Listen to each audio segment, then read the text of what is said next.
श्री एकनाथ महाराज दर्शन करते हैं। आज दर्शन में हृदय पिघलता है। एकनाथ महाराज को ऐसा हुआ, मेरे ऊपर भगवान ने जैसी कृपा की है, मैं ऐसा मानता हूं ऐसी कृपा जगत में किसी भी जीव के ऊपर नहीं। मेरे ऊपर भगवान की बहुत कृपा है। एकनाथ महाराज के घर में जो धर्म पत्नी है बहुत लायक है। मेरी पत्नी स्त्री नहीं है, मेरी पत्नी कोई संत है ऐसा लगता है। मेरे को समझा करके पाप करने से रोकती है। कभी कभी मेरे को क्रोध आ जाता है, मेरी पत्नी मेरे को समझाती, क्रोध क्यों करते? क्रोध न करो, भगवान का स्मरण करो, घर का विचार छोड़ दो, मैं घर संभालू, आप दिन भर भगवान की भक्ति करो। मेरे भगवान आप हो, मैं आपकी भक्ति करूं। घर का विचार छोड़ दो। कभी कभी मेरे मन में क्रोध आता है, पाप आता है, मेरी पत्नी मेरे को समझा करके पाप करने से रोकती है। मेरे को ऐसा लगता है मेरी पत्नी कोई स्त्री नहीं है, कोई संत है, भक्ति में बहुत साथ देती है, पत्नी बहुत लायक है, इसीलिए मैं भगवान की भक्ति करूं।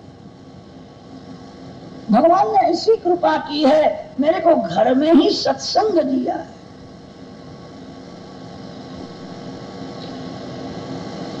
एकनाथ महाराज के पीछे तुकाराम महाराज खड़े थे। तुकाराम महाराज के घर में जो पत्नी थी बहुत प्रतिकूल थी, महाराज को बहुत त्रास दे, रोज घर में झगड़ा करे। चरित्र में तो ऐसा लिखा है, कभी कभी महाराज को मारे। महाराज बड़े शांत थे, अति सरल थे। तुकाराम महाराज श्री विठलनाथ जी का दर्शन करते हैं। दर्शन के समय में आंख में आंसू आ गए। घर में बहुत त्रास है।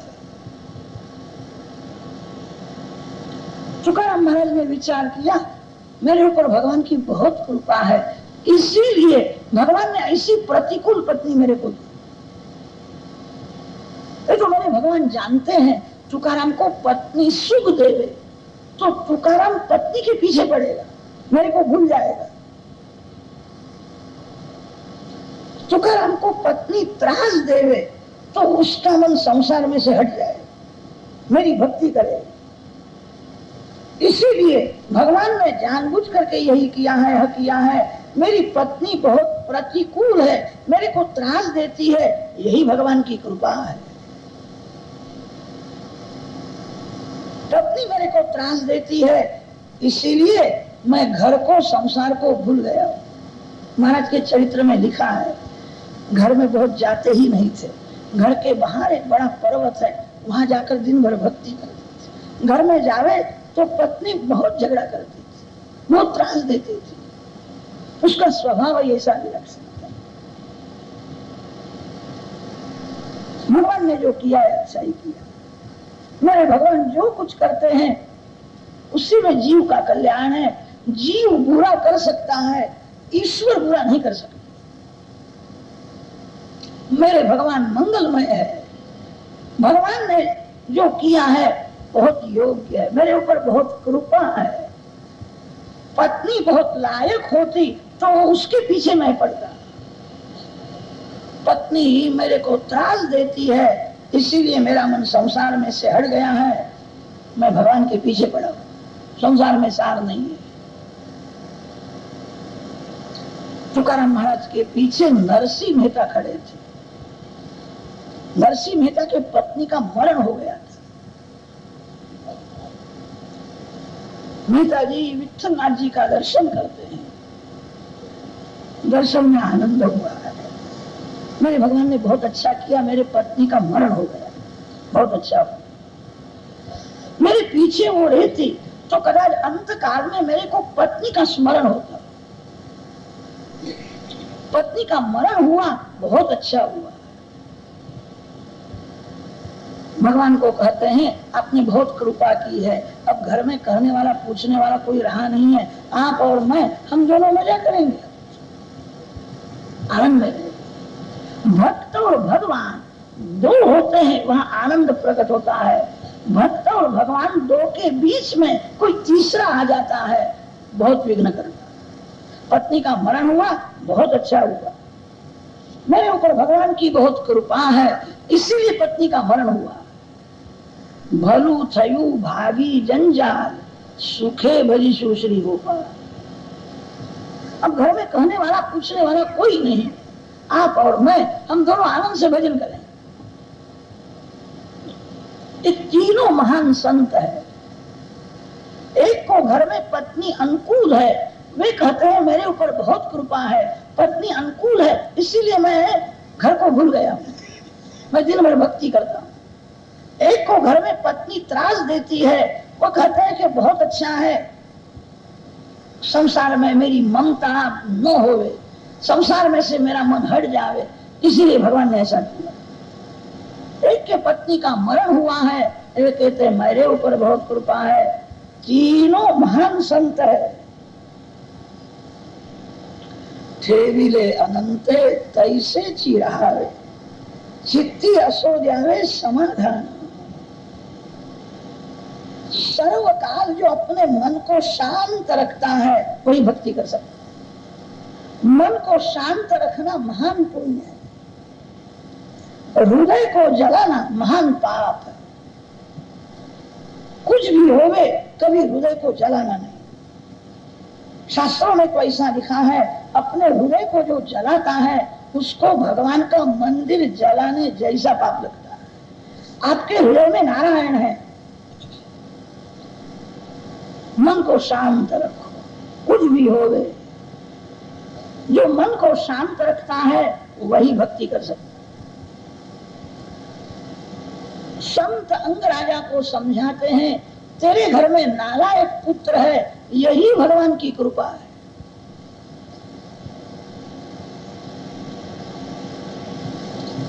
पुत्र तो नालायक है, तू लायक है। तू लायक होने पर भी नालायक पुत्र के पीछे पड़ता है। तेरा पुत्र सुधरने वाला नहीं है, वो तो मूर्ख है, उसका सब कुछ बिगड़ा है।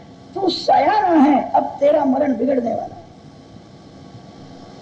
तू समझता है कि महाराज मैं क्या करूं, अरे घर को हाथ जोड़ दे। तू घर में रहेगा, पुत्र के पीछे पड़ेगा तो तेरा मरण बिगड़ जाएगा। पुत्र सुधरने वाला नहीं है, उसका मोह छोड़ दे। सत्संग में विवेक मिलता है।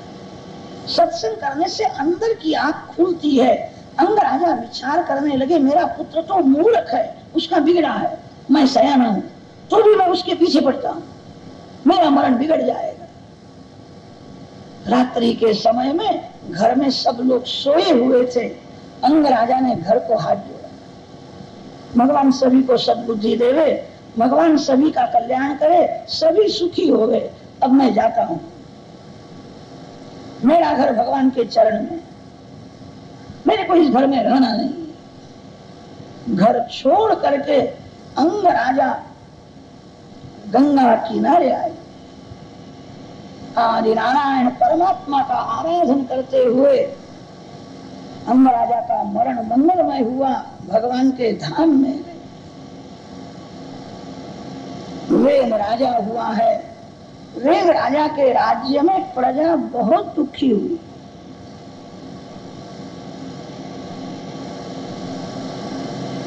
ब्राह्मण वेग राजा को समझाने के लिए गए।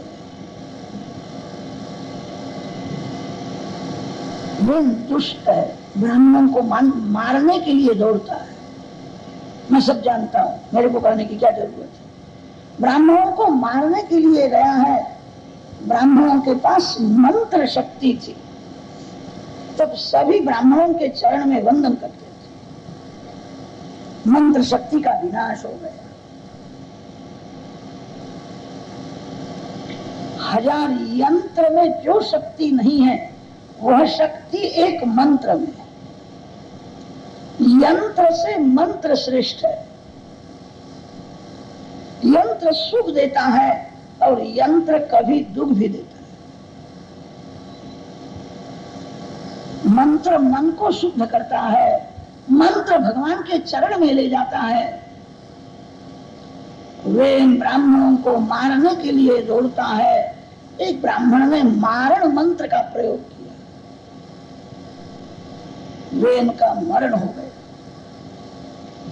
राजा के बिना प्रजा दुखी होती है, शासन करना राजा की बहुत जरूरत है। वे राजा धर्म को नहीं मानता था, वे नीति को मानता था। मेरे राज्य में अन्याय न हो, मेरे राज्य में चोरी न हो।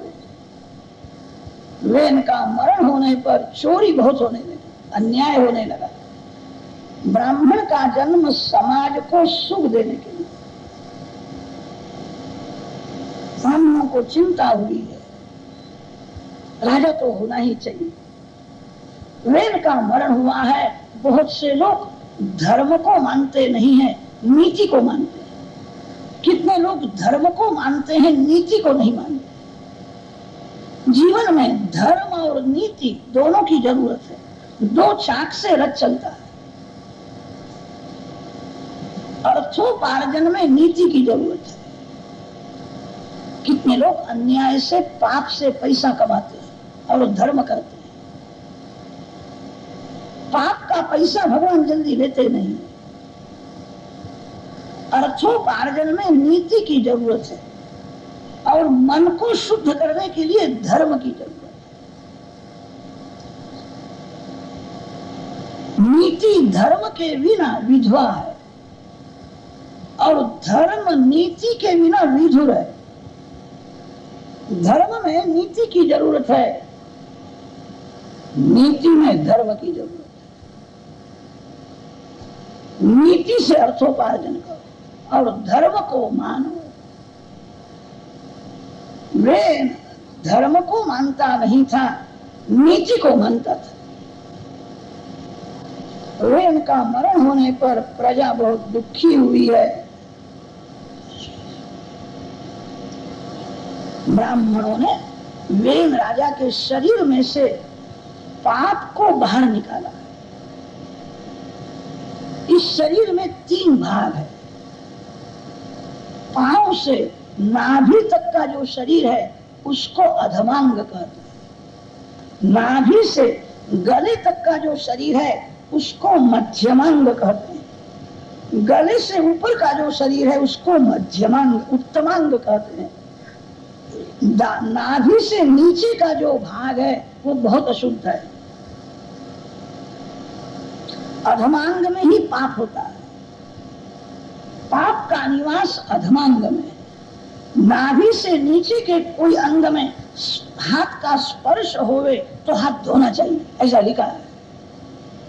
धर्म की गति अति सूक्ष्म है। नाभि से नीचे का भाग बहुत अशुद्ध है,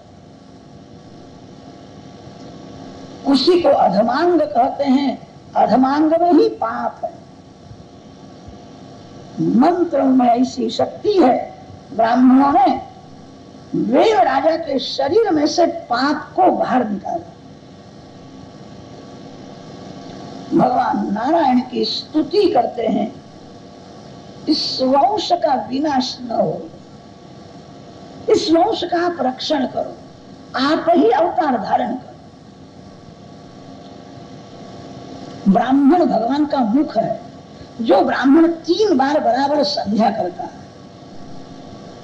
जिसने गायत्री के 3 पुरुष चरण किए, 24 लाख का एक पुरुष चरण होता है, ऐसा ब्राह्मण जो बोलता है भगवान उसको सत्य करते। ब्राह्मण ही भगवान का मुख है। ब्राह्मणों की ऐसी इच्छा थी, इस वंश का रक्षण होना चाहिए, वंश का नाश न हो। भगवान को कहा है आप ही कृपा करो। विष्णु सूक्त का पाठ करते हैं। भगवान का अंशावतार पृथु राजा का प्रागट्य हुआ है। अर्ची रानी के साथ पृथु महाराज प्रकट हुए हैं। पृथु राजा को गाड़ी में बैठाया है। पृथु महाराज अर्चन भक्ति के आचार्य है। दिन भर भगवान की पूजा करते हैं। जो प्रभु की पूजा छोड़ता है वही पाप करता है। आपका पाप छूट जावे, ऐसी इच्छा हो तो 24 घंटे पूजा करो। सुनने के बाद आपको भय लगेगा कि 24 घंटे पूजा करना, सब कुछ छोड़ना पड़ेगा। भगवान की पूजा केवल मंदिर में ही होती है ऐसा नहीं है। कितने लोग मंदिर में तो भक्ति करते हैं, मंदिर में के मुंह से बाहर निकलने पर पाप करते हैं। उनको ऐसा लगता है भगवान मंदिर में बैठे हैं, यहाँ कहाँ भगवान है। मंदिर में भगवान की भक्ति करने वाला मानव मंदिर में से बाहर निकलने पर उसको भगवान का दर्शन नहीं होता है, तब पाप करता है। भगवान सर्व के आधार है, सर्वाधार सर्वशक्तिमान भगवान की पूजा सर्वकाल करनी चाहिए। सर्व ठिकाने भगवान की पूजा करनी है। जो पूजा छोड़ता है वो पाप करता है। कभी भगवान की पूजा छोड़ना नहीं। पूछो महाराज दिन भर पूजा करते हैं।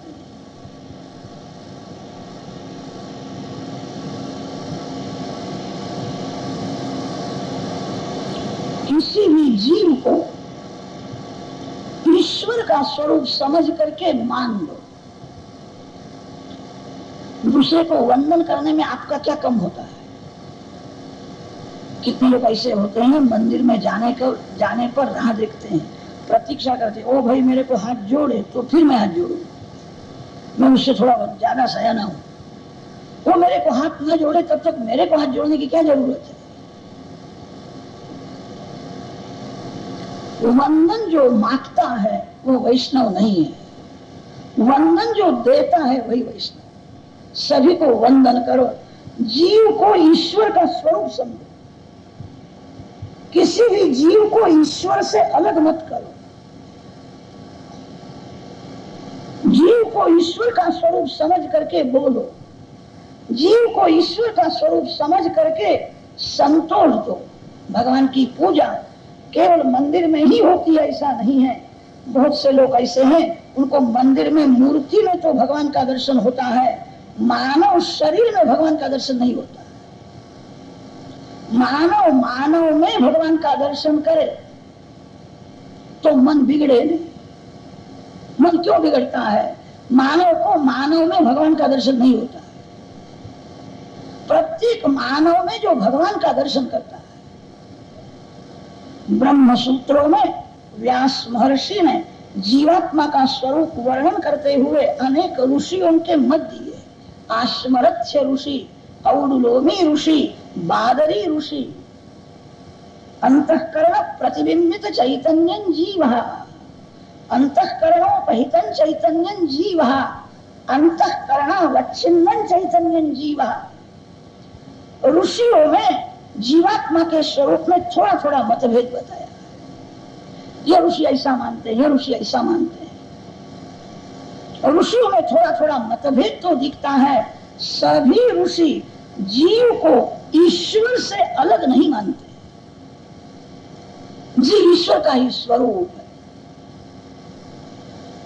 जीव और ईश्वर में जो भेद दिखता है वो भेद वास्तविक नहीं है, औपाधिक भेद। भेद दो प्रकार का होता है, वास्तविक भेद और औपाधिक भेद। घोड़ा और गाय का जो भेद है वो वास्तविक भेद। घोड़ा कभी गाय नहीं हो सकता। चावल और धान का जो भेद है वो वास्तविक भेद नहीं है, औपाधिक भेद। चावल धान है, धान चावल है, दोनों एक ही है। एक होने पर भी भिन्न है। चावल का भात होता है, धान का भात नहीं होता है। चावल के ऊपर छिलका है तब उसको धान कहते हैं। धान को थोड़ा मार पड़ता है, छिलका निकल जावे तो अंदर चावल है। जीव और ईश्वर में जो भेद दिखता है वो वास्तविक भेद नहीं है, औपाधिक भेद है। चावल और धान में जैसा भेद है। चेतन ऊपर माया का आवरण होवे तो जीव है, जिसके ऊपर माया का आवरण नहीं है वो ईश्वर है। माया के आवरण से जीव भाव आता है। माया का आवरण छूट जावे, निकल जावे तो परमात्मा ही है। येन केन प्रकारेण यस्य कस्यापि देहिनः संतोषं जनयेद् राम तदेवेश्वर पूजनम। किसी भी जीव को संतोष देना ये भगवान की पूजा है। किसी भी जीव का तिरस्कार करना, अनादर करना, ये भगवान का ही अपमान है। जीव को ईश्वर से अलग मत करो। अनेक बार ऐसा होता है, घर में पुत्र भूल करता है, पुत्र नुकसान करता है, तब माँ बाप हंसते हैं, मेरा पुत्र है, मेरा बालक है। नुकसान करे, भूल करे तो भी माता पिता को दुख नहीं होता है। नौकर नुकसान करे तो, नौकर कोई बड़ी भूल करे तो क्रोध आता है। कितने तो नौकर को गाली देते हैं, तू मूर्ख है, तेरे को अक्ल नहीं है। रुबाब में कैसा बोलते हैं, मेरे को ऐसा बोलने को आता नहीं है, कदाच आपको आता होगा। पुत्र नुकसान करता है, भूल करता है, तब माँ बाप हंसते हैं। और नौकर नुकसान करता है तब क्रोध आता है। अरे नौकर में भी नारायण है। शब्द से किसी को मारना नहीं, शस्त्र के मार को मानो भूलता है, शब्द का मार नहीं भूलता। नौकर याद रखेगा, मेरी भूल हुई थी, कुछ दिन मेरे को गाली दी थी, मेरा बहुत तिरस्कार किया था। कितनी माताएं ऐसी होती है, कन्या भूल करती है तो उनको दुख नहीं होता है, हंसती है। और बहू भूल करती है तब क्रोध आता है, मैं सासू हूं। कन्या में भगवान का दर्शन होता है, बहू में भगवान का दर्शन नहीं होता, इसीलिए घर में झगड़ा होता है। फिर वो बहू अपने पति को हम लेती, हम दोनों बंबई में जाकर के रहेंगे, आपकी माँ बहुत खराब है। ज्ञान से शांति मिलती है। घर के एक एक जीव को ईश्वर का स्वरूप माने, किसी को भी ईश्वर से अलग मत करो। सभी को ईश्वर का स्वरूप समझ करके व्यवहार करे, यही भगवान की पूजा है। किसी को प्यास लगी हो, बहुत प्रेम से उसको ठंडा जल दो।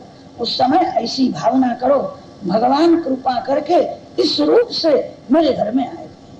भगवान पानी पीने के लिए आए, पानी पीने वाला परमात्मा है। ऐसी भावना रख के जल दो, ये भगवान की पूजा है। भगवान की पूजा केवल मंदिर में ही होती है ऐसा नहीं है। भगवान सर्वव्यापक है, सबके आधार है। सर्वाधार सर्वव्यापक परमात्मा की पूजा सर्वकाल करनी चाहिए।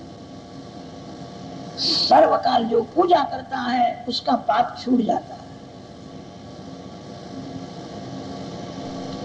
किसी भी जीव को ईश्वर का स्वरूप समझ करके संतोष देना भगवान की पूजा है।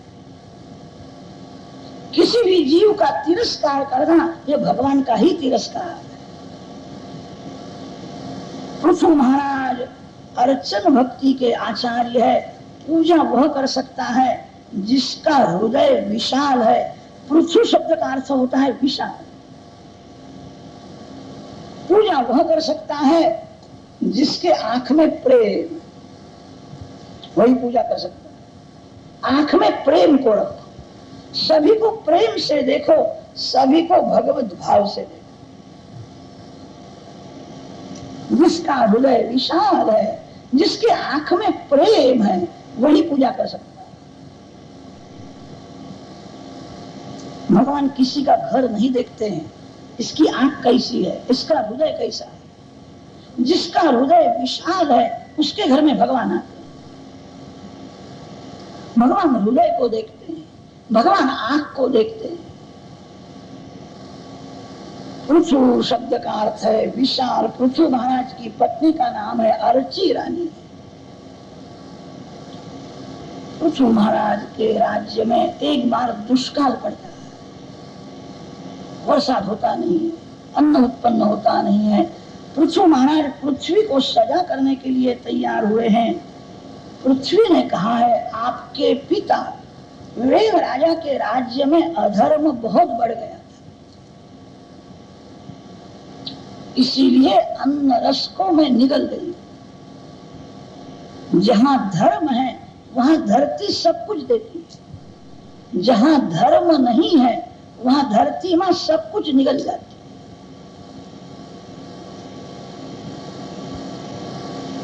भारत भूमि सुवर्ण भूमि, भारत में दुष्काल आवे नहीं, महंगाई होवे नहीं। सनातन धर्म की प्राचीन काल की मर्यादा ऐसी थी, कोई पानी पीने को मांगे तो लोग उसको भोजन करा करके फिर पानी देते थे। थोड़ा प्रसाद दो फिर पानी।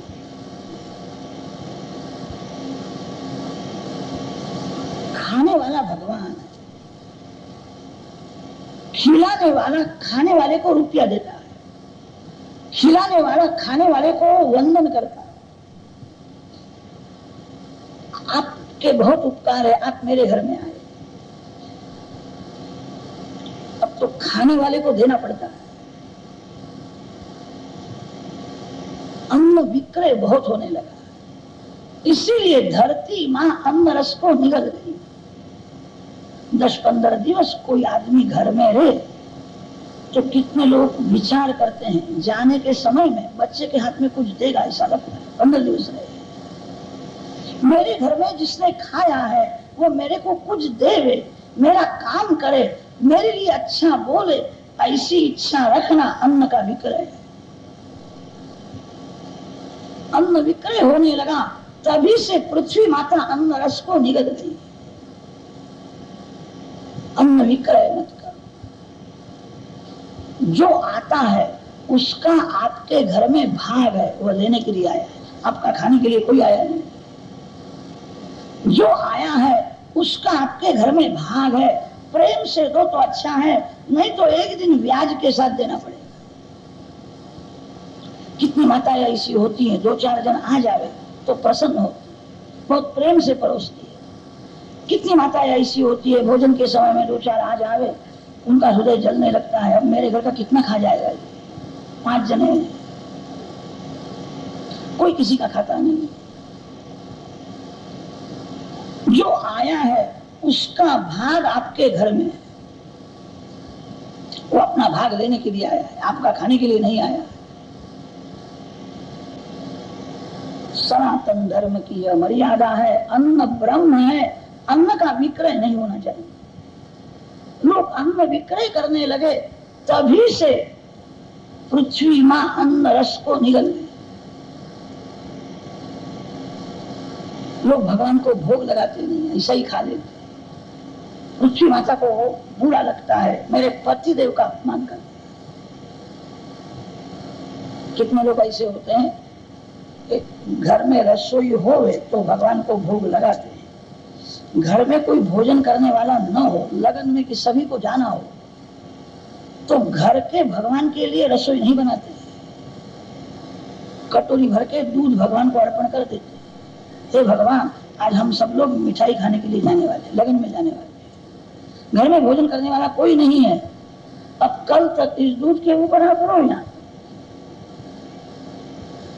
भगवान कहते हैं कैसा दुष्ट है, ये मिठाई खाने के लिए जाने वाला है, और मेरे को कहता है 24 घंटे दूध के ऊपर रहो। भगवान बहुत दिन तक सहन करते हैं, और कभी नाराज होवे तो सजा भी करते हैं। बुखार को कहते हैं जाओ उसको मिलने के लिए, बहुत खाता है, ऐसा बुखार आ जाएगा, फिर डॉक्टर आकर के कहता है कि 15-20 दिन तक उसको अन्न देना नहीं, दूध और मौसमी के ऊपर ही रखना पड़ेगा। भगवान कहते तू एक दिन मेरे को दूध के ऊपर रखेगा तो तेरे को 15 दिन में दूध के ऊपर रखूंगा, तो कहाँ जाएगा। भगवान बहुत दिन तक सहन करते, कभी नाराज होवे तो सजा भी बहुत करते। रसोई तो भगवान के लिए बनानी, घर में कोई भोजन करने वाला होवे कि न होवे, भगवान घर के मालिक है, मालिक घर में है। घर में कोई भोजन करने वाला नहीं है, अचानक कोई संबंधी आ जावे तो करना पड़ता है। मानव के लिए आप करते हो, भगवान के लिए क्यों नहीं करते। भगवान के लिए थोड़ा भी कोई करे तो भगवान बहुत मानेंगे। भगवान को कहना आपके लिए बनाया है, आप भोजन रसोई भगवान के लिए करो, अग्नि में आहुति दो, जिस घर में रसोई होती है उस घर में अनेक जीव मरते हैं। जीव हिंसा के बिना रसोई नहीं होती है। हिंसा का पाप अन्न में आता है और वो पाप खाने वाले के मस्तक में जाता है। अग्नि के आधार से रसोई होती है। अग्नि बिना रसोई होवे नहीं। अग्नि बिना खाया हुआ पचता नहीं। पेट में अग्नि है। भोजन यज्ञ है। भोजन में बातें मत करो। भोजन के समय में मौन रखो। मौन रख के भोजन करना चाहिए। भोजन के समय में पूर्व दिशा में अथवा उत्तर दिशा में मुख रख के भोजन करो। भोजन में मन को प्रसन्न रखो। अन्न देव की निंदा मत करो। अन्नं न निंद्यात अन्नं न परिचक्षित तदेतद व्रतम। शास्त्रों में तो ऐसा लिखा है, आप रसोई बनाओ, उस समय दाल में शाक में राम रस छोड़ो, बराबर है। भगवान को भोग लगाया, भोजन करने के लिए बैठा और खबर पड़ती है कि राम रस कम है, ऊपर से जो राम रस लेता है उसको पाप लगता है। ऊपर से कभी राम रस नहीं लेना चाहिए। कहा आपको ऐसा होगा कि महाराज आप बहुत कड़क कड़क बहुत करते, आप ऋषियों ने जो कहा है वही करता, घर का कुछ कहता नहीं। ऋषियों की ऐसी आज्ञा है, रसोई बनावे तब दाल में शाक में रामरस छोड़ना योग्य है। भगवान को भोग लगाया, भगवान ने कहा था कि रामरस कम है। मालिक बोलते नहीं है तो नौकर को बोलने का क्या अधिकार है? भगवान मालिक है, मानव नौकर है। जैसा भोग लगाते हो वैसा भगवान भोजन कर लेते। अन्न देव की निंदा मत करो। मुख में जब कवल दो तब भगवान के नाम का जप करो। पेट में अग्नि है, अग्नि में आहुति देना है, भोजन यज्ञ है। अहम वैश्वानरो भूत्वा प्राणिनां देहमाश्रितः प्राणापान समायुक्तः पचाम्यन्नं चतुर्विधम्। गीता जी के इस श्लोक के ऊपर भगवान श्री शंकराचार्य स्वामी ने बहुत सुंदर भाष्य लिखा। उसमें आज्ञा की है भोजन यज्ञ है।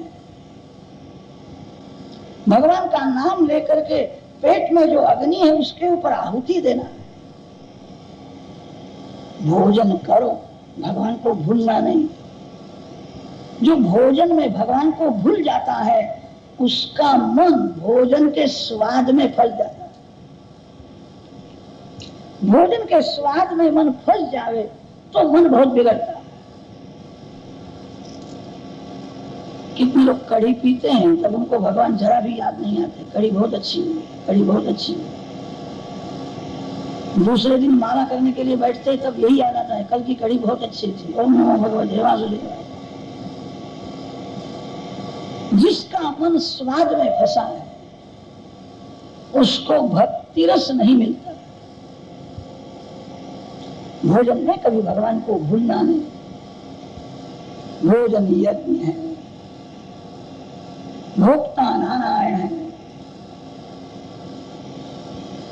सावधान।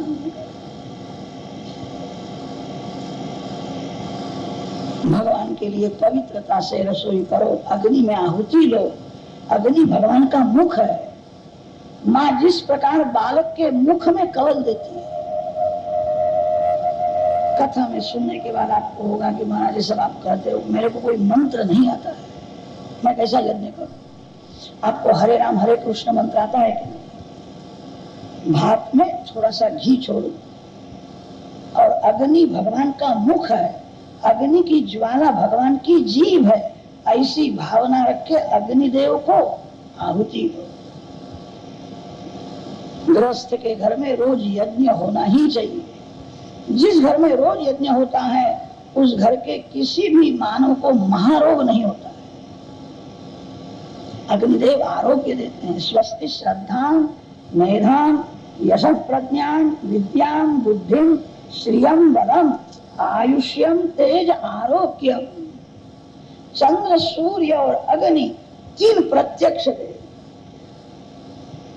अग्नि के आधार से रसोई होती है, अग्नि के आधार से खाया हुआ पचता है। अग्नि में आहुति दो। अग्नि भगवान का मुख है। पृथु महाराज यज्ञ करते हैं। पृथ्वी में सर्व प्रकार के रस युक्ति से दोहन किया है। यज्ञ का वर्णन बहुत किया है। देव मंत्राधीन होते हैं, मंत्र ब्राह्मण के अधीन होते हैं। पृथु महाराज के यज्ञ में ऐसे तपस्वी ब्राह्मण थे, जिस देव का मंत्र बोले वो मंत्र पूरा होने से प्रथम वह देव यज्ञ मंडप में आ जाते थे। भागवत में जो यज्ञों का वर्णन किया है वह सभी श्रौत यज्ञ। भागवत में लिखा है पृथु महाराज अग्निहोत्री थे। रामायण में वर्णन आता है दशरथ महाराज अग्निहोत्री थे। बड़े तपस्वी दशरथ महाराज थे, परमात्मा के पिता हुए। 4 कुंड घर में रखते थे। अग्निहोत्री ब्राह्मणों का दर्शन अब इधर नहीं होता है, क्वचित दक्षिण भारत में होता है। जो ब्राह्मण 3 वेद पढ़ा है उसी की श्रौत यज्ञ में वरुणी होती है। 1 वेद पढ़ा है उसकी वरुणी नहीं होती। 3 वेदों का जिसको ज्ञान है, ऋग्वेद, यजुर्वेद और सामवेद। यज्ञ के 2 भेद है, श्रौत यज्ञ और स्मार्त यज्ञ। स्मार्त यज्ञ में जिस देव का यज्ञ करना हो उस देव की स्थापना करते हैं, अग्नि में होम करते हैं। विष्णु याग करना है, लक्ष्मी नारायण की स्थापना करते हैं। पुरुष सूक्त से, विष्णु सहस्रनाम के मंत्र से अग्नि में पायस का होम करते हैं, विष्णु याग हो गए। श्रौत यज्ञ में कोई भी देव की स्थापना नहीं होती, केवल अग्नि स्थापन ही होता है। श्रौत यज्ञ क्वचित दक्षिण भारत में होते हैं। श्रौत यज्ञ के दर्शन में बहुत आनंद आता है। चावल का आटा बनाते हैं, यज्ञ मंडप में ही बनाते हैं। उसका हलवा बनाना पड़ता है, उसको पुरोराश कहते हैं। जितने देवों का होम करना है उतने मिट्टी के बर्तन अलग अलग।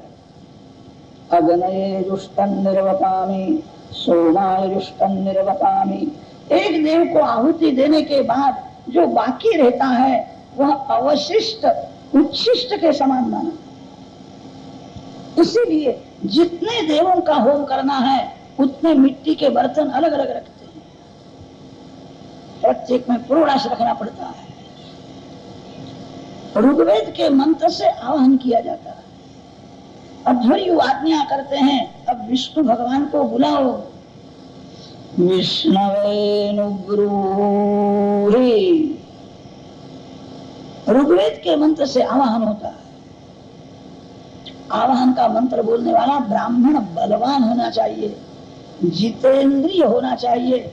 आवाहन का मंत्र उदात्त स्वर में ही बोलना पड़ता है। मंत्र पूरा न होवे तब तक मध्य में विराम करना नहीं। मंत्र पूरा होने से प्रथम मध्य में थोड़ा भी विराम करे ब्राह्मण को मार पड़ता है, यजमान को मार पड़ता है। अध्वर्यं च यजमानं च हन्यात्। वेद का अधिकार सभी को दिया नहीं है, सभी के घर में वेद मंत्र नहीं बोलना चाहिए। ब्राह्मण सभी के यहाँ वेद मंत्र बोलने लगे, तभी से ब्रह्म तेज का नाश हो गया। सभी को वेद का अधिकार नहीं दिया। ऋग्वेद के मंत्र से आवाहन होता है। अध्वर्यु आज्ञा करते हैं, अश्विनी कुमार को बुलाओ। अश्विनावनुब्रूहि। उभावामिन्द्राग्निया उवध्या उभाराजसहनावयध्यै उभादातारा विशागरयिणाम भावाजस्य सातये उवेवाम। वौ षट पूरा मंत्र उदात्त स्वर में विराम किए बिना बोलना चाहिए। स्वर में जरा भी भूल होवे मार पड़ता है। यज्ञ वेद मंत्र में थोड़ी भी भूल होवे तो क्षमा नहीं है, अतिशय सजा है। ऋग्वेद के मंत्र से आवाहन करते हैं, बराबर मंत्र ब्राह्मण बोलते हैं, तब ऐसा भास होता है आकाश मार्ग से देव यज्ञ मंडप में आ रहे हैं। देव आने के बाद उद्गाता नाम का ब्राह्मण होता है, वह साम गान करता है। सामवेद गान प्रधान है, देवों को मधुर गायन प्रिय है।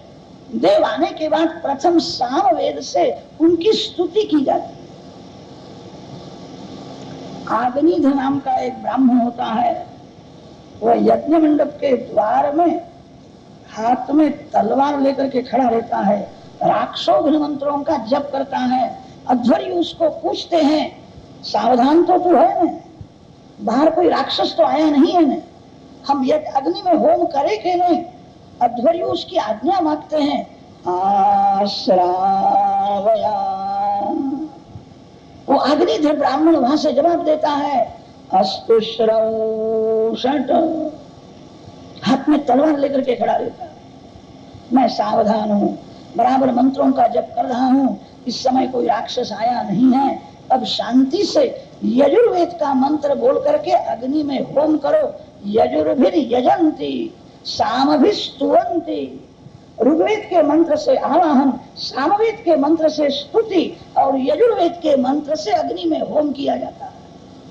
ऋग यजु साम तीन वेद जब एक होते हैं तब एक देव को आहुति दी जाती है। पृथु महाराज अग्निहोत्री है। यह सब यज्ञ कलयुग में करना बड़ा ही कठिन है। घर में यज्ञ करो, आपके घर में किसी को महारोग होगा नहीं, अग्नि में आहुति देनी चाहिए। हरे राम हरे कृष्ण मंत्र बोल करके भी अग्नि में आहुति दो। जिस घर में रसोई होती है उस घर में अनेक जीव मरते हैं। अग्नि में आहुति देने से हिंसा का पाप दूर होता है। पंचसूनादोष परिहारार्थम आत्म संस्कारार्थम अन्न संस्कारार्थम, घर में पवित्रता से रसोई करो, भगवान को भोग लगाओ, अग्नि में आहुति दो, फिर वह अन्न अमृत हो जाए। अन्न को अमृत बनाओ, फिर भोजन करो। भागवत में विश्वास रख करके 6 महीना करके तो देखो। 6 महीना पवित्र अन्न पेट में जाए, बुद्धि सुधरने लगती है। बाजार का खाना छोड़ दो, बाजार का अन्न बड़ा शुद्ध होता है। बाजार की वस्तु पर अनेक की नजर पड़ती है, दृष्टि दोष आता है, भाव दोष आता है। बाजार का नहीं खाना चाहिए। कथा सुनते हो, आज तक जो हुआ सो हुआ, आज से सावधान हो जाओ। कथा में सुनने के बाद भी जो पाप करता है उसको बहुत सजा होती है।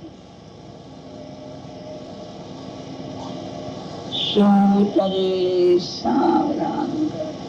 पृथु महाराज के यज्ञ का वर्णन बहुत किया है। भगवान आते हैं, पृथु महाराज को सनत कुमार जी का सत्संग हुआ है।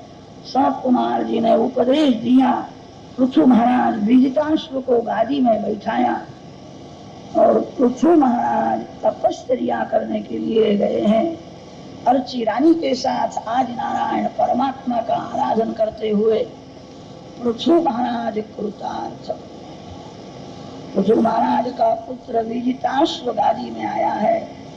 विजिताश्वोधिराजासीत् पृथुपुत्रः पृथुश्रवाः यवीयेभ्यो ददात् काष्ठा भ्रातृभ्यो भ्रातृवत्सलः। विजिताश्व राज्य करता है। विजिताश्व के वंश में हर्यश्व नाम का राजा हुआ है। हर्यश्व राजा के वंश में प्राचीन बरी राजा हुए। प्राचीन बरी राजा का लग्न शतद्रुति रानी के साथ हुआ था। उनके यहाँ जो 10 बालक हुए हैं उनका नाम 10 प्रचेता है।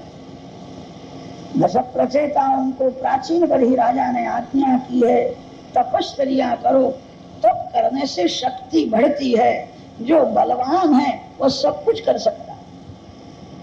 तपश्चर्या में आंख का संयम, जीभ का संयम, मन का संयम।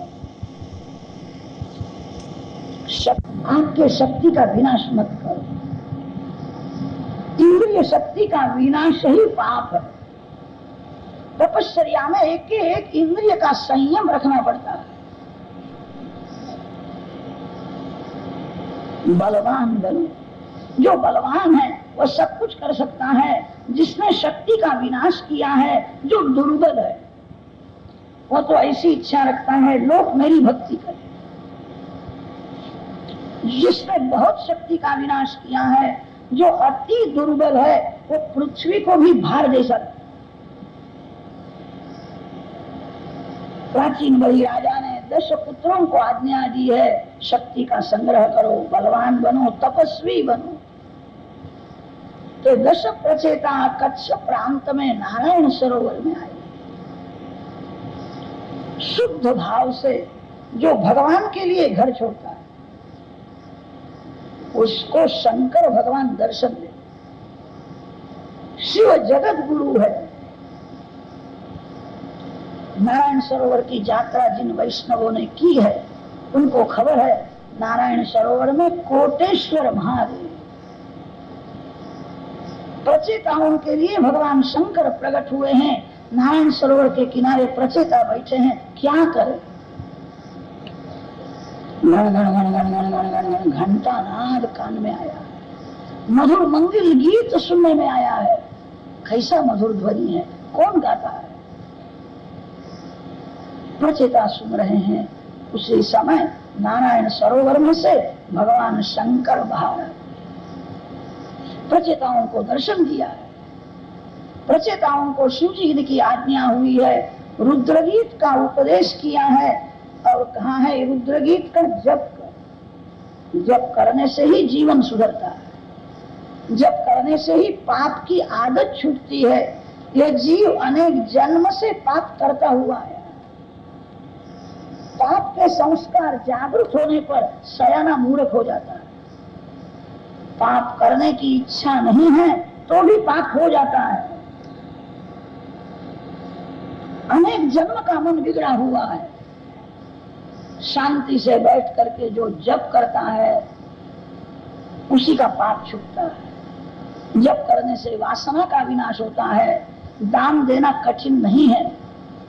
जिसके पास पैसा है वो दान देता है, यज्ञ करता है, अच्छा है। शांति से बैठ करके जप करना बड़ा कठिन है। कथा में 3 घंटे बैठते हो, कथा सुनते हो, कथा पूरी होने के बाद आपके घर में 3 घंटे बैठ करके शांति से जप करो। जप नहीं होता है। लोग पुस्तक पढ़ करके बातें करते, शांति से जप नहीं कर सकते। जप करना बड़ा कठिन है। जप के बिना जीवन नहीं सुधरता है। जप के बिना पाप की आदत नहीं छूटती है। जप के बिना वासना का विनाश नहीं होता है। शंकर भगवान की आज्ञा हुई है, रुद्रगीत का जप करो। प्रचेताओं ने पूछा कब तक जप करें? अब कब तक ऐसा मत पूछो, भगवान नारायण प्रकट हो गए तब तक जप छोड़ना नहीं। जप की कभी समाप्ति करना नहीं। एक भाई ने पूछा था कि महाराज मैंने 3 करोड़ जप किया, अब मेरे को पूर्णाहुति करने का विचार है, पूर्णाहुति में क्या करना चाहिए? कोई ऐसा पूछने के लिए नहीं आता है। बहुत वर्षों से मैं दाल भात खाता हूँ, अब दाल भात की मेरे को पूर्णाहुति कर देनी है। भोजन की कभी समाप्ति नहीं होती। अंतिम दिन में भी कुछ खाना पड़ता है। अरे भोजन की समाप्ति नहीं तो भजन की समाप्ति, जप की समाप्ति कैसी हो गई? जप की कभी समाप्ति करना ही नहीं। प्रचेताओं को शिव जी की आज्ञा हुई है। भागवत में ऐसा वर्णन है, 10,000 वर्ष तक धैर्य रख के प्रचेता नारायण सरोवर में रुद्रगीत का जप करें। 10 वर्ष सहस्राणि पुरंजनमतो शयन परमानंद हुआ। प्रचेताओं के पिता प्राचीन बलि राजा को नारद जी ने अध्यात्म विद्या का उपदेश किया है। तुमने अनेक यज्ञ किए, यज्ञ करने से तेरे को शांति मिली नहीं है, तो परमात्मा को जानता नहीं, तो आत्मस्वरूप को जानता नहीं है। यह जीव पुरंजन है, ईश्वर अविज्ञात है। भगवान प्रत्येक काम में जीव को साथ देते हैं, अपने स्वरूप को छिपाते हैं। बरसात भगवान देते हैं, अन्न भगवान देते हैं, भगवान अपने स्वरूप को छिपाते हैं। खाया हुआ भगवान पचाते हैं। खाने के बाद जीव सो जाता है, भगवान जागते हैं, जीव का रक्षण करते हैं। भगवान सोते नहीं है। सर्वकाल ईश्वर जीव के साथ में रहते हैं। जीव के मित्र ईश्वर है। कोई भी जीव आपका मित्र नहीं हो सकता है। जीव आपको छोड़ करके जाने की इच्छा रखता है। भगवान किसी भी जीव को कभी छोड़ते नहीं है। भगवान सर्वकाल जीव के साथ में ही रहते हैं। इसीलिए ईश्वर ही जीव के मित्र है। आप जिसको मित्र मानते हो वो आपको छोड़ करके जाता है, अपने साथ में रहने को तैयार नहीं। माँ का अपने पुत्र में प्रेम तो बहुत होता है, और थोड़ा पुत्र बड़ा हो जाए तो माँ इसी इच्छा रखती है घंटा 2 घंटा मेरे से दूर जाए। सर्वकाल पुत्र माँ के साथ रहे, वो माँ को अच्छा नहीं लगता है। माँ का पुत्र में प्रेम तो है, प्रेम होने पर भी माँ पुत्र को छोड़ करके चली जाती है। माँ पुत्र से अलग रहने की इच्छा रखती है। पति पत्नी में प्रेम होता है, प्रेम होने पर भी पति के पत्नी 24 घंटे साथ में नहीं रह सकते। 24 घंटे साथ में रहे तो अच्छा लगता भी नहीं। कितनी माताएं पति को कहती हैं कि बाहर जाओ, दिन भर घर में बैठा रहे, उसको अच्छा नहीं लगता है। 24 घंटे जीव के साथ ईश्वर ही रहते हैं। कोई जीव जीव के साथ नहीं रह सकता है। परमात्मा ही जीव के मित्र है। आसीत् पुरंजनो नाम राजा राजन बृहस्पति। जीव दूसरे जन्म की तैयारी इसी जन्म में करता है। वासना से जन्म होता है। स्त्री में वासना रह जाए तो पुरुष मरने के बाद दूसरे जन्म में स्त्री होता है। ये शरीर बदलता है, स्त्री पुरुष हो जाती है। प्राचीन बड़ी राजा को नारद जी ने सुंदर पुरंजन की कथा सुनाई है। अनेक बार तू राजा हुआ है, अनेक बार तू रानी हुआ है। संसार सुख में तेरे को घृणा नहीं आती है। संसार का सुख तो पशु पक्षी भी भोगते हैं। तू परमात्मा का अंश है। नारद जी ने स्वरूप का भान कराया। प्राचीन बड़ी महाराज आदि नारायण परमात्मा का आराधन करते हुए कृतार्थ। प्रचेताओं को भगवान का दर्शन हुआ है। प्रचेता भगवान की स्तुति करते हैं। नमो नमः क्लेश विनाशनाय निरूपितो दार गुणाभयाय नमो वचो वेद पुरोजनाय सर्वाक्षमार्गीरगताध्वने नमः। 10,000 वर्ष तक रुद्रगीत का जप किया। प्रचेताओं को नारायण का दर्शन हुआ है। भगवान की आज्ञा हुई अब घर में जाकर के लग्न करो। प्रचेताओं ने कहा लग्न करने की इच्छा नहीं है, संन्यास लेने की इच्छा। भगवान समझाते हैं लग्न किए बिना संन्यास ग्रहण करोगे, कदाच मन में वासना जागृत होगी तो बहुत पतन होगा। लग्न करना पुण्य है, सावधान होकर के लग्न करो। 1-2 बालक होने के बाद संन्यास लो। प्रचेताओं ने कहा है गृहस्थ का जीवन ही ऐसा है, गृहस्थ गाफिल हो जाता है। सावधान रहना बड़ा कठिन है। गृहस्थाश्रम में ममता होती है। ममता ज्ञान को ढकती है, ज्ञान ढक जाता है। कितने लोग गीता जी का रोज पाठ करते हैं। समत्वम योग उच्यते समबुद्धिर विशिष्यते। अरे जगत में तो संभाव रखना बड़ा कठिन है, अपने घर में भी संभाव नहीं रखता।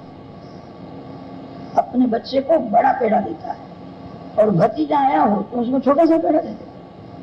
ये भतीजा है, ये मेरा बच्चा है। जहाँ ममता है वहाँ समता रहती नहीं, पाप होता है। गृहस्थ का जीवन ही ऐसा है। भगवान ने कहा आप जो कहते हो बराबर है, लग्न करने के बाद 24 घंटे में जो 4 घंटे का 5 घंटे का समय मेरे लिए लगता है, उसको मैं पाप करने से रोकता हूं। प्रचेताओं के निमित्त से सभी गृहस्थों को भगवान ने यह उपदेश दिया है। मदवार्ता यातयामानाम नबंधाय गृहामता। 24 घंटे में ज्यादा नहीं तो भगवान के लिए 4-5 घंटे का समय रखो। भगवान आपकी संपत्ति नहीं मांगते हैं, आपके पास समय मांगते। मेरे लिए कितना समय रखा?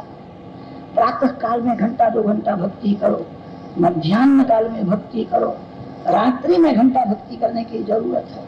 24 घंटे में ज्यादा नहीं तो 4-5 घंटे जो भक्ति करेगा, भगवान कहते हैं उसको पाप करने से मैं रोकूंगा। भगवान जिसको पाप करने से रोकते हैं उसी का पाप छूटता है।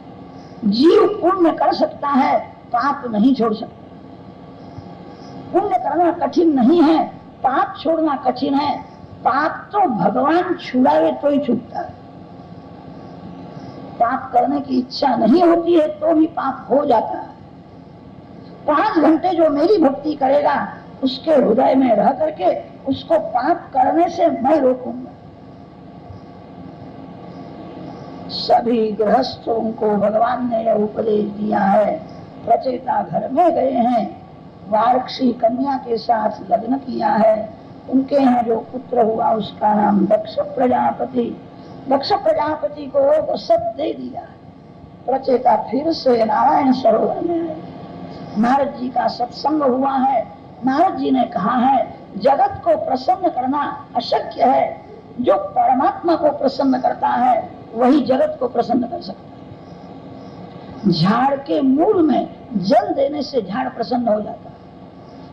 झाड़ के पानों पर पानी देने की जरूरत नहीं है। झाड़ के मूल में जल। संसार वृक्ष के मूल परमात्मा है। परमात्मा को जो प्रसन्न करता है वह जगत को प्रसन्न करता है। यथा तरुर्मूलनिषेचनेन तृप्यन्ति तत्स्कन्धभुजोपशाखाः प्राणोपहाराच्च यथेन्द्रियाणाम् तथैव सर्वार्हणमच्युते जिया।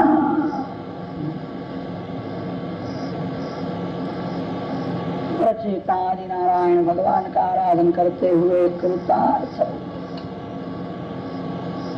विदुर जी आपने पूछा था प्रचेता कौन है, सो कथा समय अनुसार मैंने सुनाई।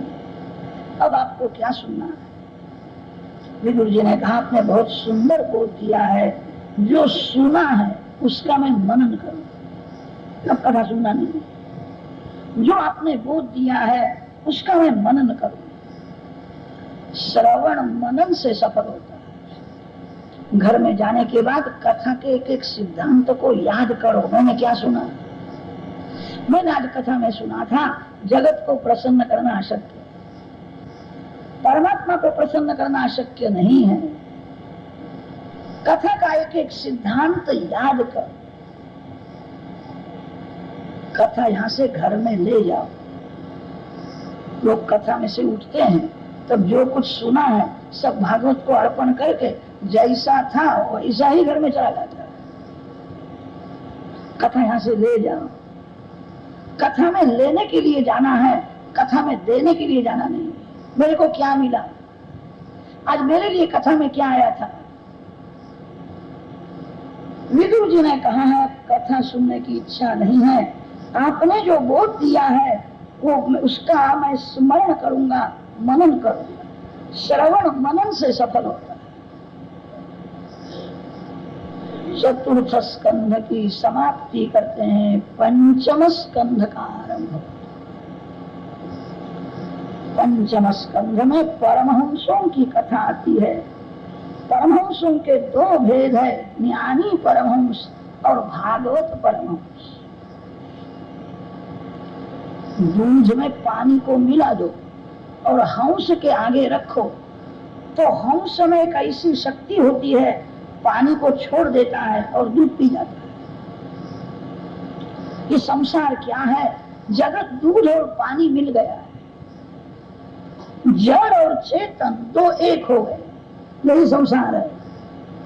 शरीर जड़ है, आत्मा चेतन है। जड़ और चेतन दो तत्व भिन्न है, भिन्न होने पर भी एक रूप हो गए। नारियल के अंदर नरेली होती है, नरेली के अंदर कोपरा होता है, कोपरा में रस है, नरेली में रस नहीं है। कोपरा और नरेली में दो भिन्न तत्व है। नारियल में पानी है, तब तक नरेली कोपरे को छोड़ती ही नहीं। थोड़ा सा विचार करो तो ध्यान में आएगा, ये शरीर नरेली के जैसा है। शरीर के अंदर जो शुद्ध चेतन आत्मा है वो कोपरे के जैसा है। रस कोपरे में है, नरेली में रस नहीं है। कोपरा पक तब होता है नरेली से कोपरा जब अलग हो जाता है। नारियल में पानी है, तब तक नरेली कोपरे को नहीं छोड़ती है। बहुत गर्मी होती है और नारियल का पानी सूख जाता है, तब नरेली और कोपरा अलग हो जाता है। शरीर नरेली के जैसा है, आत्मा कोपरे के जैसा रसमय है। जड़ चेतन दो तत्व भिन्न हैं, भिन्न होने पर भी एक रूप हो गए। जड़ शरीर से चेतन आत्मा को अलग करना। नारियल में जब तक पानी है तब तक नरेली कोपरे को छोड़ती नहीं है। नारियल का पानी जब सूख जाता है, संसार का कोई भी सुख मानव को जब तक मीठा लगता है तब तक शरीर से भिन्न आत्मा का दर्शन नहीं होता। सब जानते हैं आत्मा शरीर से भिन्न है। शरीर ही मैं हूं, शरीर का सुख मेरा सुख है। देह भाव में जीव फंसा हुआ है। देह भाव का नाश करना है, आत्म भाव जागृत करना है। मैं पुरुष नहीं हूं, मैं स्त्री नहीं हूं, मैं शरीर नहीं हूं। शरीर का सुख मेरा सुख नहीं है, मैं भगवान का अंश हूं। मैं प्रभु के चरण में जाना। आपको जब थोड़ी भी फुर्सत मिले ऐसा चिंतन करो, मैं शरीर नहीं हूं, शरीर का सुख मेरा सुख नहीं है। मैं पुरुष नहीं हूं, मैं स्त्री नहीं हूं, मैं भगवान का अंश हूं। घर में जाकर के ऐसा बोलना नहीं कि आज से मैं पुरुष नहीं हूं और स्त्री नहीं हूं। ऐसा बोलोगे तो घर में झगड़ा हो जाएगा। बोलना नहीं, मन से समझना। देह भाव को भूलना है। परमहंस शरीर से आत्मा को अलग कर देते। शरीर जड़ है, आत्मा चेतन है। ये दोनों की गांठ पड़ गई है। जड़ शरीर से जो चेतन आत्मा को अलग करता है उसी को परमहंस कहते हैं। परमहंसों के दो भेद होते हैं, ज्ञानी परमहंस और भागवत परमहंस।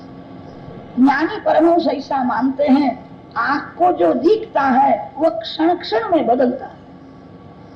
जगत सत्य नहीं है, आंख को देखने की शक्ति जिसने दी है वो परमात्मा सत्य है।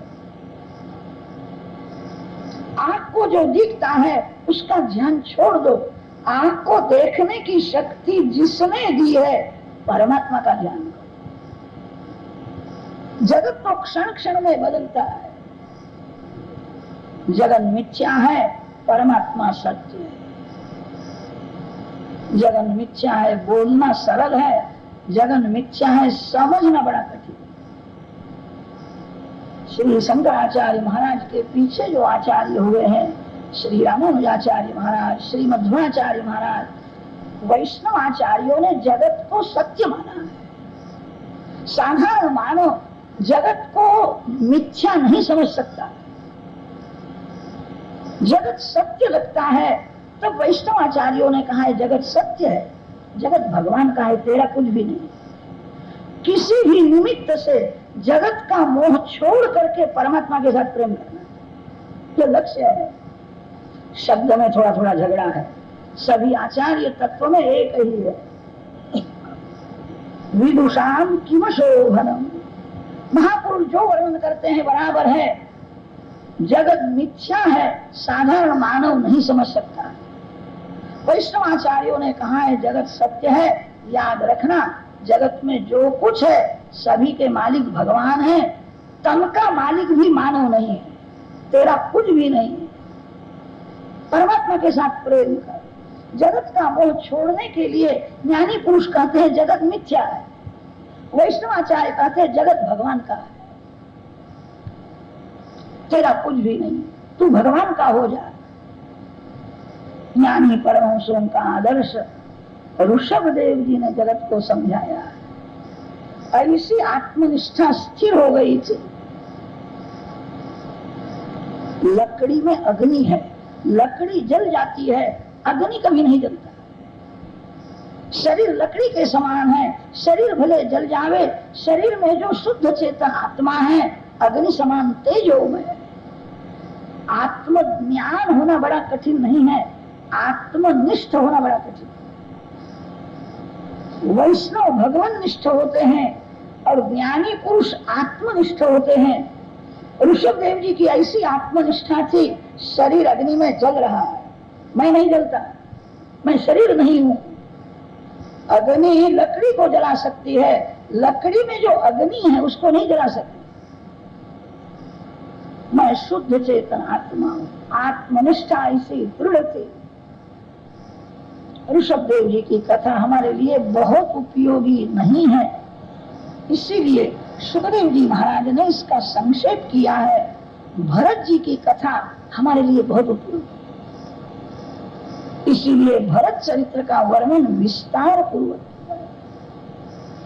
भरतस्तु महाभागवतो यदा भगवता अवनितल परिपालनाय संचिन्तितः तदनुशासनपरः पंचजनीं विश्वरूप दुहितरमुपयेमे तस्यां भवा आत्मजान् आत्मसमानरूपशीलवयोदारान् पंचजनयामास भूतादिर्व भूतसूक्ष्माणि सुमतिं राष्ट्रभृतं सुदर्शनमावरणं धूम्रकेतुमिति अजनाभन्नामहि तद्वर्षं भारतमिति यत आरभ्यं व्यपदिशन्ति। भरत जी राजा हुए, तभी से इस खंड का नाम भरत खंड हुआ है। प्राचीन काल में इसका नाम था अजनाभ खंड।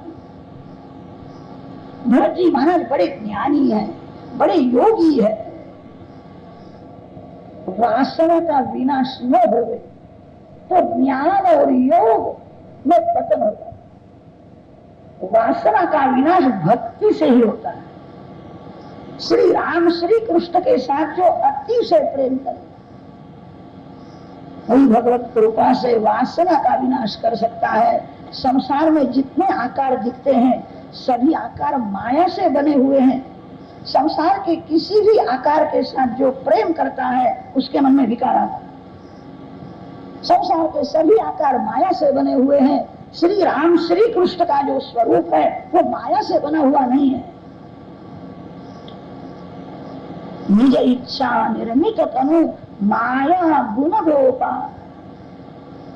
भगवान की जो भक्ति करता है, परमात्मा के साथ अतिशय प्रेम करता है, वही वासना का विनाश कर सकता है। सूक्ष्म वासना भगवत कृपा के बिना, भक्ति के बिना उसका नाश नहीं होता। भरत जी महाराज बड़े ज्ञानी है, योगी है। सूक्ष्म वासना मन में रह गई। घर में अपने बच्चों के साथ खेलते थे, जंगल में जाने के बाद वह हरण के साथ खेलने लगे। वासना का विषय बदला। सूक्ष्म वासना ज्ञानी का, योगी का पतन कर दिया। आरती में कपूर का उपयोग किया, कपूर जल जाता है। डिबिया में कपूर रखा था, कपूर की वासना डिबिया में रह गई। वासना वास के समान अति सूक्ष्म होती है। आपको ऐसा लगेगा कि मेरे मन में वासना नहीं है, भूल है। मानव का मन वासना से भरा हुआ है। सूक्ष्म वासना स्थूल बन जाती है। भरत जी को ऐसा लगा मेरे मन में कोई वासना नहीं है, घर छोड़ करके जंगल में गए।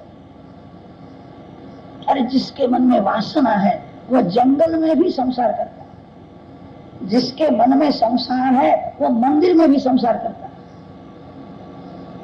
संसार छोड़ करके कहां जाओगे? संसार को अपने मन में से निकालो। बाहर का संसार किसी को दुख नहीं देता, जो संसार मन में है वो दुख देता है।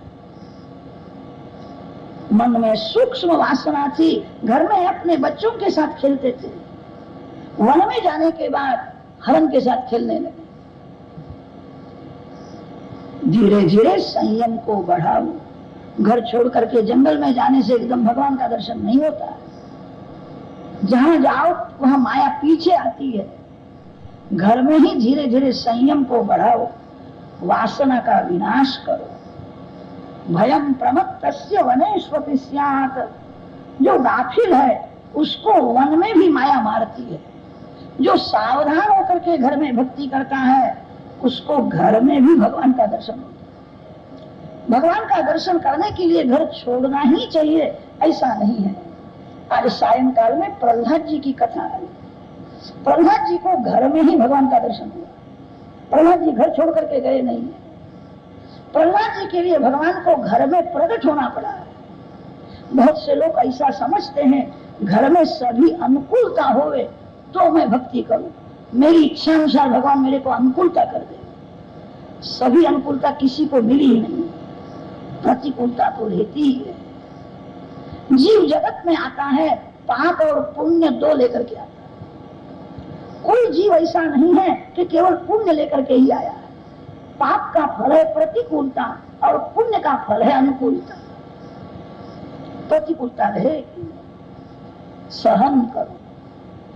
एक भाई ने कथा में ऐसा सुना था, पूर्णिमा के दिन समुद्र में स्नान करने से सर्व तीर्थों में स्नान करने का पुण्य मिलता है। गंगा जी, जमुना जी, नर्मदा जी समुद्र में, सभी तीर्थ समुद्र को मिलते हैं। और समुद्र किनारे जाकर के बैठा है, स्नान नहीं करता है। उसको पूछा क्यों बैठे रहे हो, स्नान करो। कि स्नान करने के लिए तो मैं आया हूँ, इस समुद्र में तरंगे बहुत आती है, मैं प्रतीक्षा कर रहा हूँ एक बार समुद्र शांत हो जाए फिर मैं स्नान करने के लिए जाऊं। समुद्र कभी शांत हुआ नहीं है और शांत होने वाला भी नहीं। समुद्र में स्नान करना हो तो तरंग का त्रास सहन करना ही पड़ेगा। घर में जो सावधान होकर के भक्ति करता है उसके लिए घर में भी भगवान प्रकट होते हैं। वन में जाने के बाद जो गाफिल होता है उसका वन में भी पतन हो जाता है। भरत जी सब कुछ छोड़ करके नेपाल में गए। गंडकी नदी के किनारे भरत जी आए। बड़े योगी है, ज्ञानी है। नेपाल के मालिक देव पशुपतिनाथ है। पशुपतिनाथ के दर्शन में बहुत आनंद आता है। 4 दरवाजे में से दर्शन होता है। पूर्व द्वार में जगन्नाथ स्वामी का दर्शन है, दक्षिण द्वार में रामेश्वर भगवान का दर्शन है, पश्चिम द्वार में द्वारिकाधीश का दर्शन है और उत्तर द्वार में बद्रीनाथ जी का दर्शन है। 4 दरवाजे में से पशुपतिनाथ का दर्शन होता है। मध्य में पशुपतिनाथ है। जीव ही पशु है, पशुपति शिव है। पशु उसको कहते हैं जिसको बांध करके रखते हैं। जीव पशु है, जीव को काम में बांध दिया है। जीव स्वतंत्र नहीं है। सभी जीवों के स्वामी शिव है। मध्य में पशुपतिनाथ है। एक एक देश के एक एक मालिक देव माने। महाराष्ट्र के मालिक देव पंढरपुर में विराजमान श्री विठ्ठलनाथ जी महाराज। गुजरात सौराष्ट्र के मालिक देव द्वारिकानाथ है। कर्नाटक आंध्र देश के मालिक देव श्री वेंकटेश बालाजी महाराज। नेपाल के मालिक देव पशुपतिनाथ है। भरत जी सब कुछ छोड़ करके नेपाल में गंडकी नदी के किनारे गए। तपश्चर्या बहुत की है। प्रातः काल में 4 बजे गंडकी नदी में स्नान करते हैं, कमर तक जल में खड़े रहते हैं, प्रकाश में परब्रह्म नारायण का ध्यान करते हैं, ओंकार का जप करते हैं। बड़े ज्ञानी है, निराकार ब्रह्म का ध्यान करते हैं। मैं ब्रह्म हूं। सूर्य उदय होने के बाद बाहर निकलते हैं, सूर्य नारायण की स्तुति करते हैं, दिन भर ध्यान तपश्चर्या करते हैं। जब बहुत भूख लगती है तब फल खाते हैं। जहां जाओ माया पीछे पीछे दौड़ती आती है। माया में बहुत जोर है। गृहस्थ को घर में ही माया सताती है ऐसा नहीं है, मंदिर में भी माया त्रास देती है, गंगा किनारे भी माया त्रास देती है। भरत जी को वहां त्रास देने के लिए गई है। तत्रैकदा राजन् हरणे पिपासया जलाशयाभ्यासं कैलोपजगान तया पेपीयमाने उदके तावदेव अविदूरेण गलतो मृगपतेरुन्नादो लोकभयङ्कर उदपतत तमुपश्रुत्य सा मृगवधूः प्रकृतिविकलवा चकितनिरीक्षणा हरिभयाभिनिवेश व्यग्रहृदया पारिप्लवदृष्टिः भयात् सहसैव उच्चक्राम तस्या उत्पतन्त्या अन्तर्वत्या योनिनिर्गतो गर्भस्रोतसि निपपात अथ च ममार तं त्वेन पुनकं स्रोतसानूह्यमानम् अभिवीक्ष्यापविद्धं राजर्षिर् भरता मृतमातरमिति आश्रमपदम् अनयत। सुखदेव जी महाराज वर्णन करते, गर्मी के दिवस थे, सूर्य उदय हुआ है। भरत जी गंडकी नदी में से बाहर निकलने की तैयारी में। उसी समय 9 मास परिपूर्ण सगर्भा एक हरणी वहां आई है। प्रसव का समय हो गया था, प्यास लगी है, जलपान करने के लिए जाती है। उसी समय सिंह ने गर्जना की है। जंगल में जहां वाघ सिंह खेलते हैं वहां भरत जी रहते थे। सिंह गर्जना सुन करके हरणी को भय लगा, चारे बाजू देखती है, सिंह की गर्जना है, मेरे को मारेगा, घबराई है। उसी समय सिंह ने फिर से गर्जना। अब तो उसको बहुत भय लगता है, मेरी बांस उसको आती होगी, दौड़ता हुआ आवेगा, मेरे को मार डालेगा, मैं कहाँ जाऊं। छोटा सा गंडकी नदी का प्रवाह था। उसने विचार किया छलांग मार के सामे किनारे जाऊं तो कदाच मैं बच जाऊं। छलांग मार सामे किनारे जाती है। प्रसव का समय हुआ था, बालक बाहर आया। प्रसव की वेदना हुई है, वेदना में व्याकुल होती है। वहां भरत जी खड़े थे। हरणी एक बार अपने बच्चे को देखती है, एक बार भरत जी को देखती है। महाराज मेरा बच्चा आपको मैं देती हूँ, इसको बड़ा करना।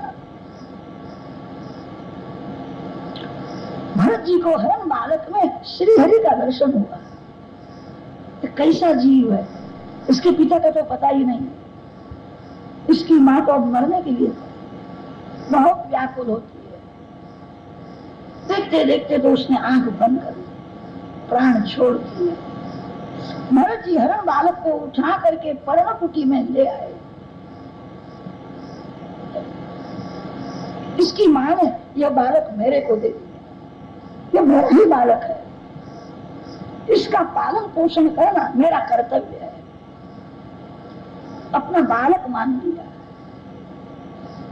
जंगल में अकेले रहते थे, एक साथीदार मिल गया, थोड़ा सुख हुआ।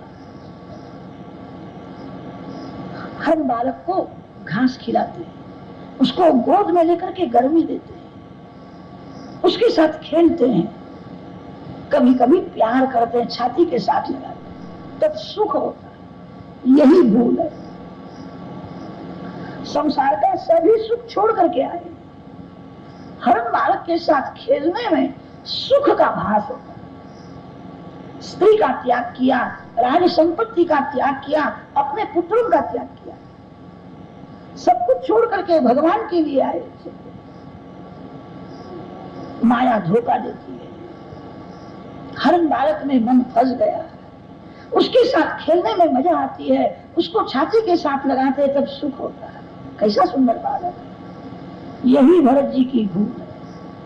उसको बाहर निकाला भूल नहीं है, पर्णकुटी में रखा वह भी भूल नहीं है, उसको अपने मन में रखा, और उसके साथ खेलने में सुख का भास होता है। यही माया है। किसी को भी घर में भले रखो, अपने मन में किसी को रखना नहीं। भगवान के बिना किसी को भी मन में रखोगे वह दुख देगा, बंधन का कारण है। बाहर का संसार किसी को दुख नहीं देता है। संसार जब मन में आता है,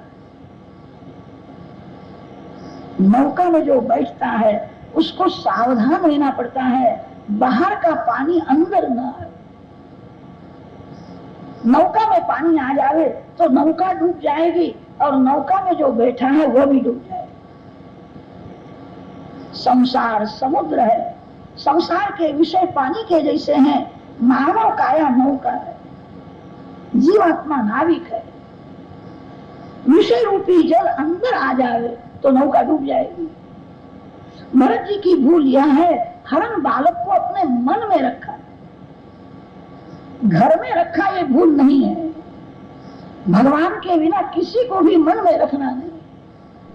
ये मेरा बालक है, उसके साथ खेलते हैं, स्नान करने के लिए जाते हैं, बहुत सावधान रहते हैं। जंगल में बाघ सिंह घूमते हैं, कहीं मेरे बालक को कोई मारे तो अपने कंधे पे चढ़ा करके ले जाते हैं। स्नान करने के बाद संध्या गायत्री करते हैं, बार बार उसको निहारते हैं, कैसा बेटा। आज तक संध्या में गायत्री में श्री हरि का दर्शन करते थे, अब हरण का दर्शन होने लगा। हरण बालक मन में है, बड़ा सयाना है, मेरी राह देखता है, भगवान इसका मंगल करे। कभी कभी अंदर से आवाज आता है, ये ठीक नहीं है, मैंने भगवान के लिए सब कुछ छोड़ा है, मेरा मन हरण बालक में फंसा है, ये योग्य नहीं है, मेरा फिर से जन्म होगा। हरण बालक के साथ खेलने में मजा आती है। मन धोखा देता है, मन कहता है ये भूल नहीं है, तो परोपकार है, मैं परोपकार कर रहा हूं। हरण बालक के साथ खेलने में सुख होता था। मन बिगड़ गया है, मन कहता है मेरा क्या स्वार्थ है, ये तो परोपकार में कर रहा हूं, मैं तो इसको कोई वाघ मार डालेगा, मैं उसका रक्षक पिता हूं, मैं उसका रक्षण करता हूं। रक्षण तो जीव का भगवान करते। मानव का रक्षण क्या कर सकता है? मानव में रक्षण करने की शक्ति होवे तो किसी का मरण होगा नहीं।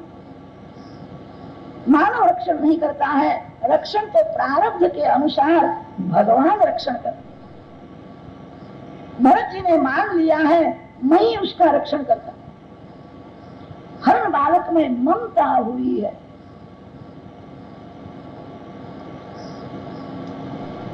सुखदेव जी महाराज वर्णन करते हैं, धीरे धीरे हरण बालक बड़ा हुआ है। एक बार जंगल में उसने एक हरनी को देखा। हरनी को देखने पर उसके पीछे पीछे गया, आया नहीं।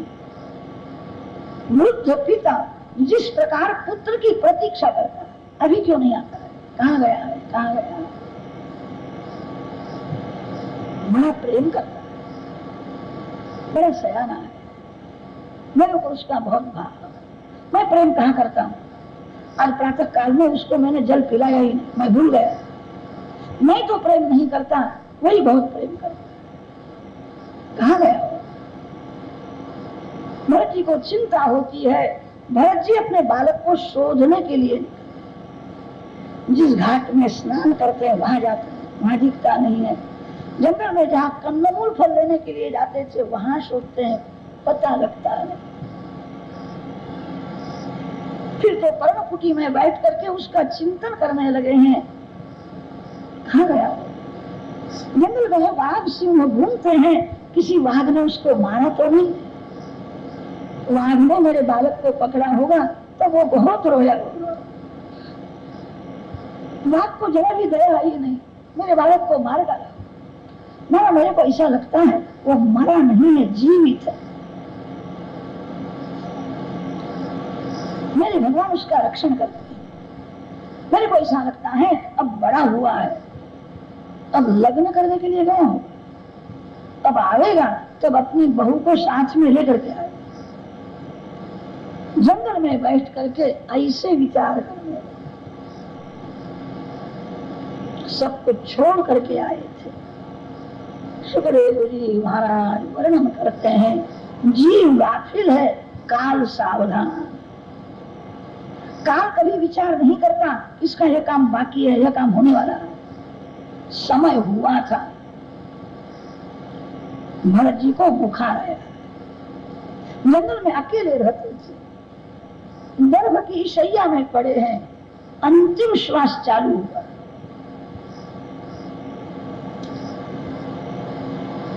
हरण बालक जो था, हरण था, हरनी के पीछे पीछे गया था। 10-15 दिन तक वो हरनी के साथ में रहा। फिर वहां एक बलवान हरण आया, हरनी के लिए दोनों का झगड़ा हुआ। दूसरा जो था वो बलवान था, ये दुर्बल था, उसको मार पड़ा है, घायल हुआ। तब रोता हुआ भरत जी के आश्रम में आता।